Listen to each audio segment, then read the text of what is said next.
Maioria deputada da bancada CNRT lá participa em plenária Parlamento Nacional terça-feira também se assina a lista candidatura e a Tribunal Recurso. Deputado bancada CNRT, Domingos de Carvalho informa, bancada CNRT lá abandona plenária, mas be também assunto urgente, então tem que for prioridade mos ba lista candidato hosi CNRT Também hoje vai finaliza ona loro mesmo calendário mesmo a submete ona lista deputado sernia ba Sene.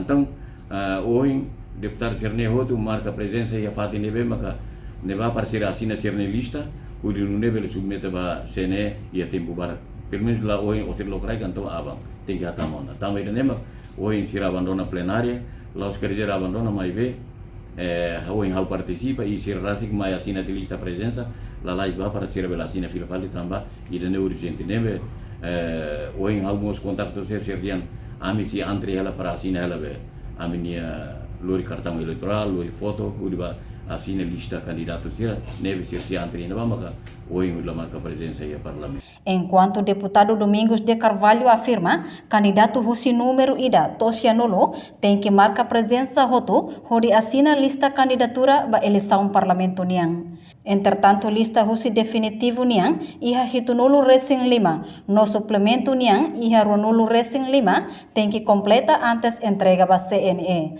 Reportagem Melda Fátima, Televisão Timor Post. Janela Informação by Emma Hotu.